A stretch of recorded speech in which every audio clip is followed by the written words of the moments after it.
The man Bumpy called brother. The streets of Harlem had always spoken in whispers, but that winter they seemed to hold their breath. Snow clung to the edges of sidewalks like old regrets, and the wind cut through coats as if it carried memories it wanted people to feel. In those streets, names meant everything. Some names were feared, some were respected, and a few, very few, were spoken with a mix of both. One of those names was Bumpy Johnson.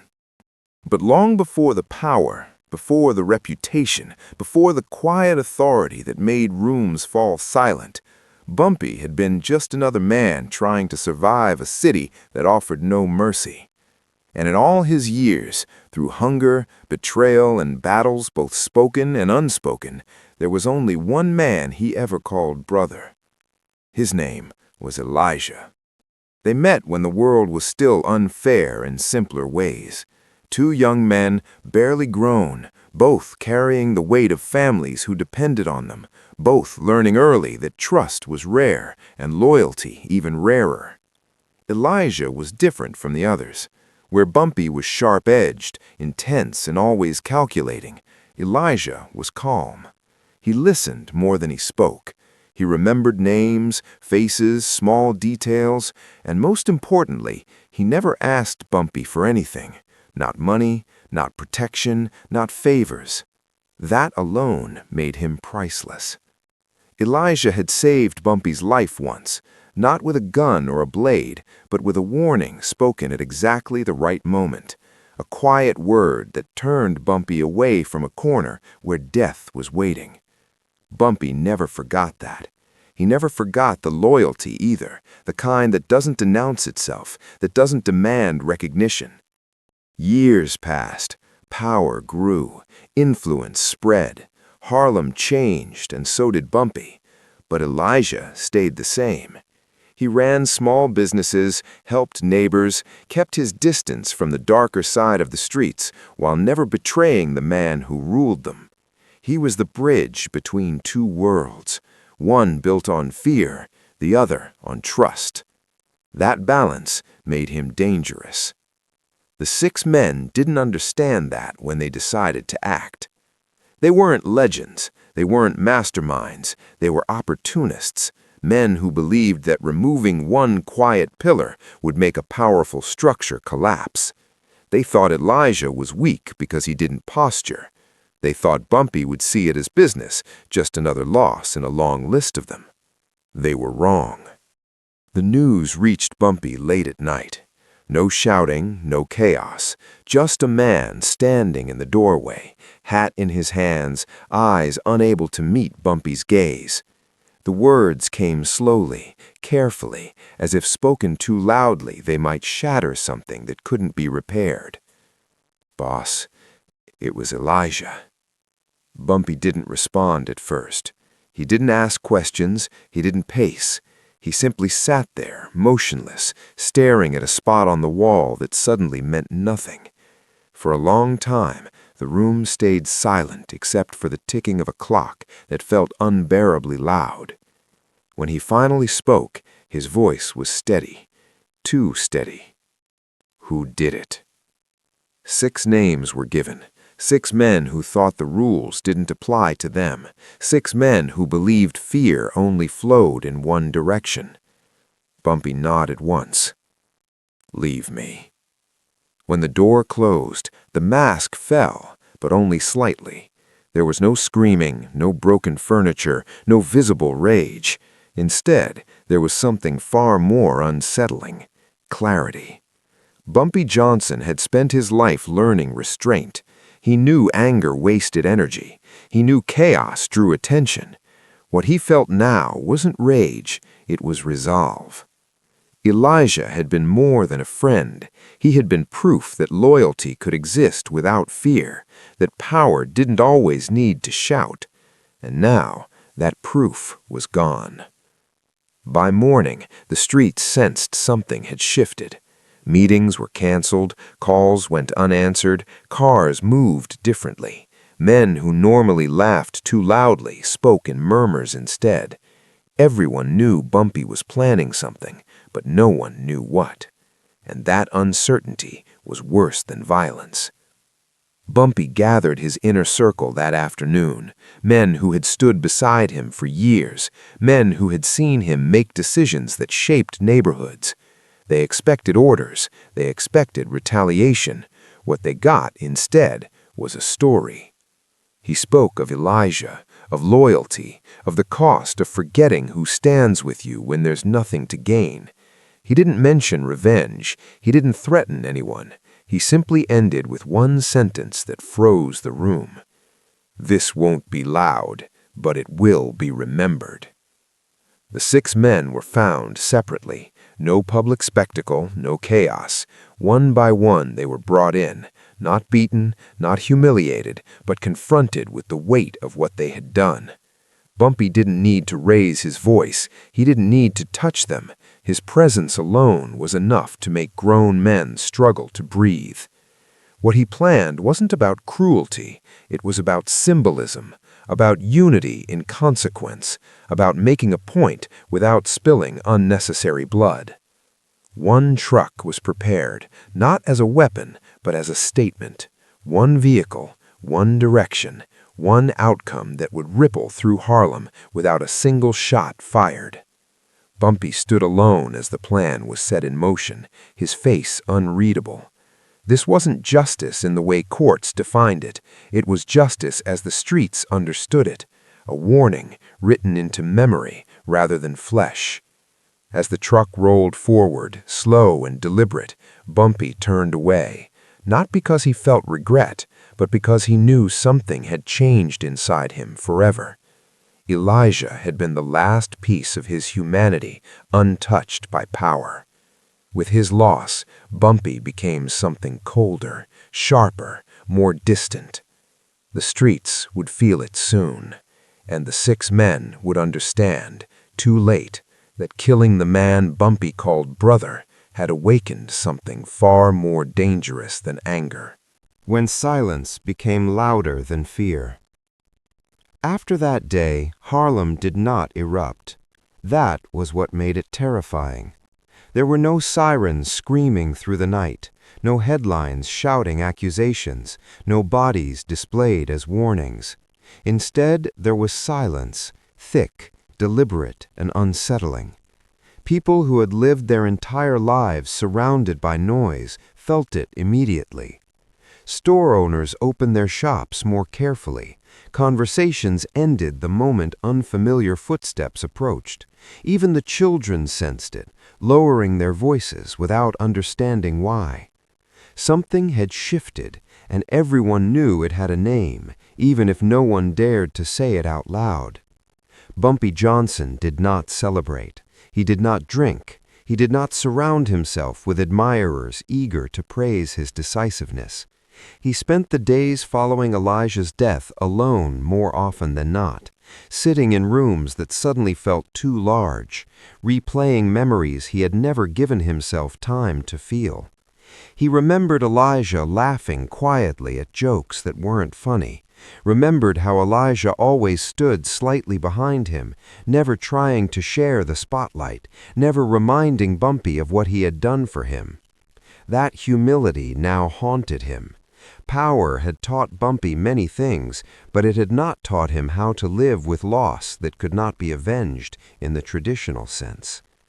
Word traveled slowly, but it traveled accurately. The 6 men had not simply disappeared. Their fate had been precise, measured, and unmistakable. The message was not about pain, it was about consequence. In Harlem, fear had always been loud. Guns made noise, threats echoed. But this was different.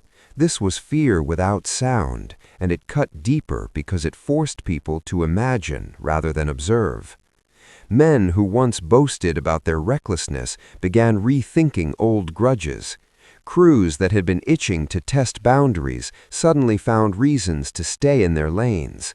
Violence dropped, not because people had become good, but because they had become thoughtful. Bumpy's inner circle struggled to understand him now. They had followed him through ambition, strategy, and calculated risk, but this new version of him felt heavier, slower, more deliberate than ever before. Meetings that once focused on expansion now centered on stability. He asked questions he had never asked before. Who depended on whom? Who benefited quietly? Who had something to lose beyond money? To some, it felt like weakness. To others, it felt like evolution. Bumpy was no longer interested in ruling through fear alone. He wanted control through inevitability. If people believed consequences were unavoidable, resistance would fade on its own. The community felt the change too. Elijah's name began appearing in conversations that had nothing to do with crime. People spoke of him as a man who helped without asking, who mediated disputes, who remembered birthdays and funerals alike. In death, he became something rare in Harlem, a shared symbol of what the streets could have been if survival hadn't required such sharp edges. Bumpy noticed this quietly. He allowed it. He did not correct anyone. In a strange way, letting Elijah be remembered as something better than the world they lived in felt like the only apology he could offer. But peace built on fear is fragile, and Bumpy knew it. The vacuum left by the 6 men attracted attention beyond Harlem. Other players, other cities, other ambitions began watching more closely. Some saw opportunity, others saw a warning they chose to ignore. Bumpy sensed it before anyone said a word. Power had taught him to read absence as clearly as presence. Fewer challenges meant larger ones were forming elsewhere. The silence was not an end, it was an intermission. Late one evening, a message reached him from a rival faction operating just outside his territory. It was polite, almost respectful, but beneath the words lay a challenge disguised as curiosity. They wanted to know if Harlem was still guarded by a man, or if grief had softened him into something manageable. Bumpy read the message twice, then folded it carefully and placed it in his pocket. He did not respond immediately. He never did when the stakes were real. Silence, he had learned, unsettled people more than threats ever could. That night he visited Elijah's old neighborhood alone, without protection or announcement. He walked past familiar stoops, nodded at faces that recognized him but pretended not to stare.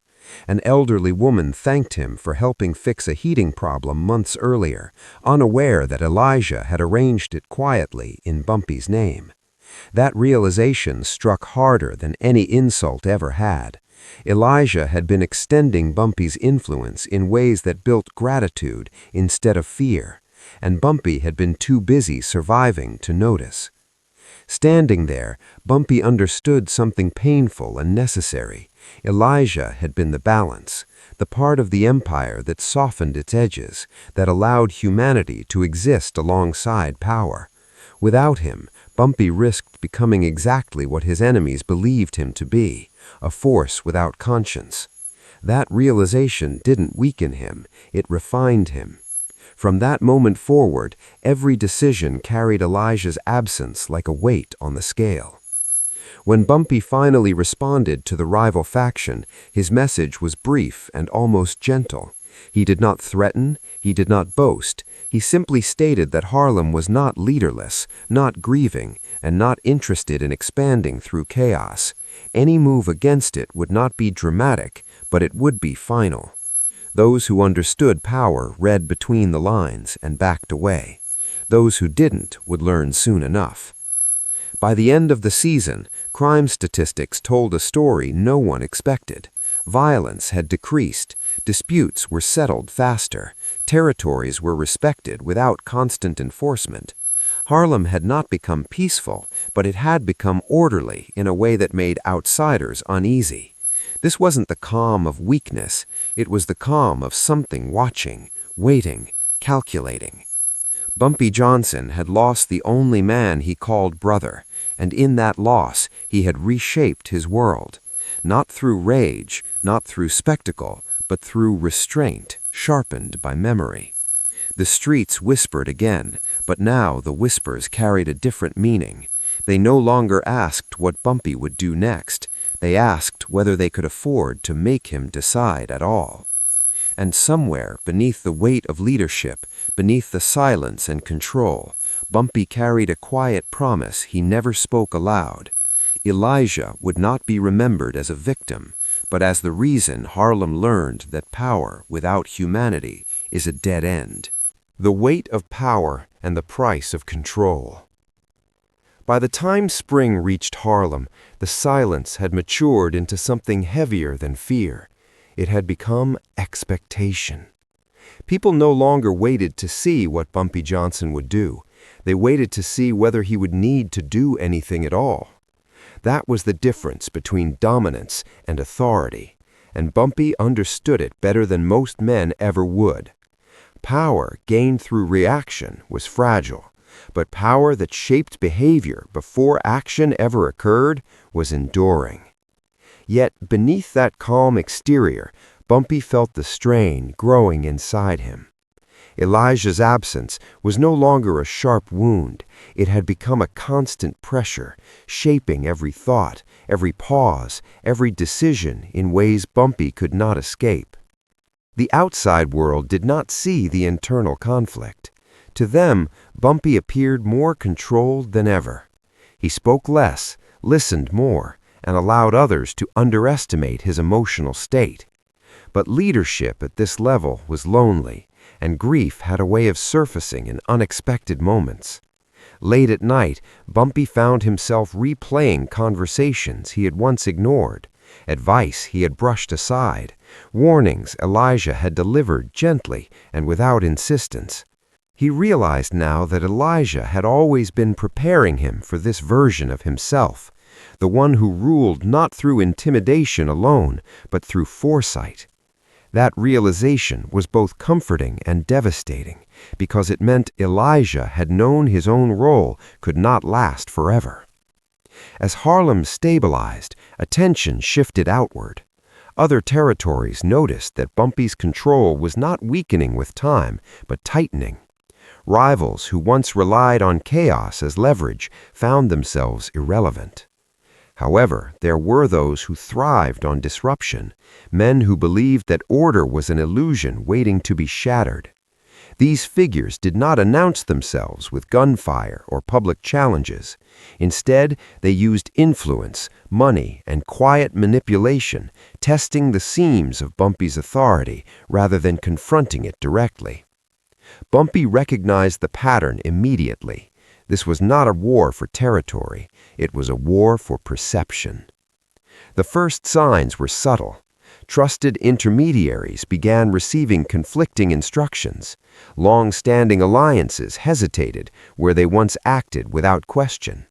Rumors circulated, carefully designed to suggest that Bumpy's restraint was hesitation, that his silence was uncertainty rather than confidence.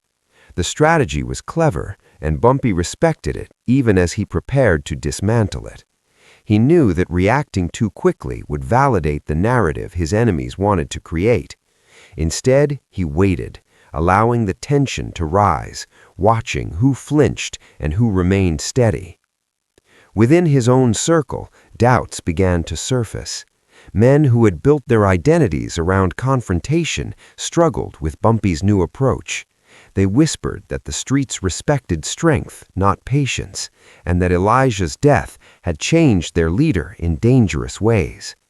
Bumpy heard every word, even when spoken in rooms he was not meant to enter. He did not punish them, he did not confront them, he simply observed, understanding that insecurity often revealed more than betrayal ever could.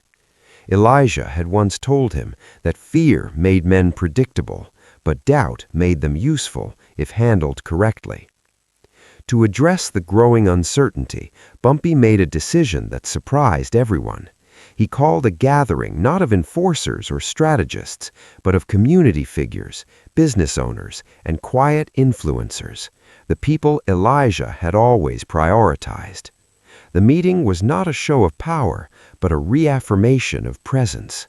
Bumpy spoke openly about stability, about the cost of chaos, and about the responsibility that came with control. He did not mention Elijah by name, but his influence was unmistakable in every word.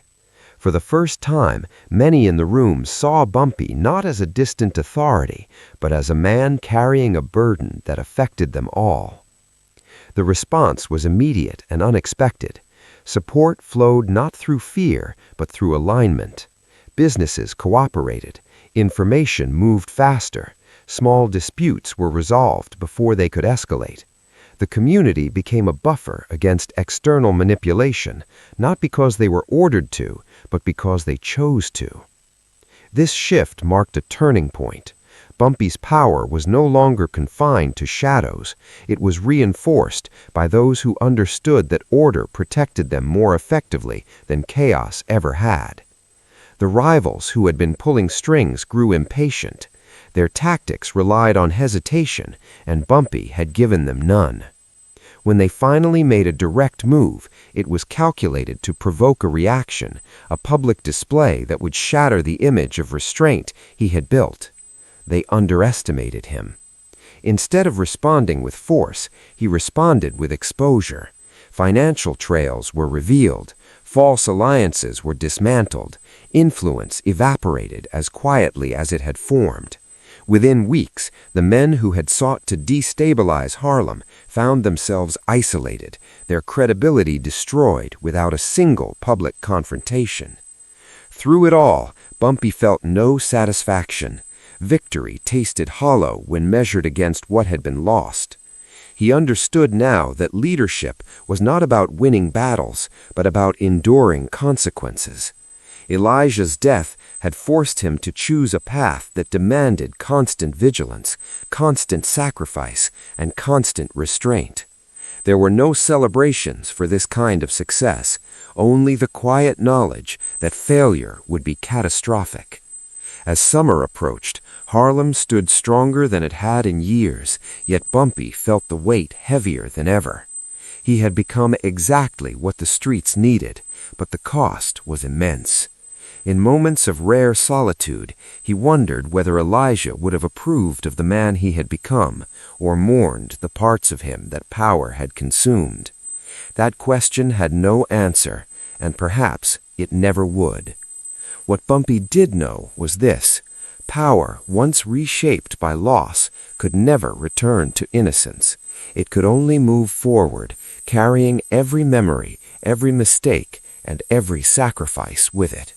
And as Harlem thrived under a calm that concealed immense discipline, Bumpy Johnson prepared himself for the final truth Elijah had always understood: that leadership was not about how many men you followed, but how many lives were shaped by the choices you made when no one was watching. What remains when power falls silent?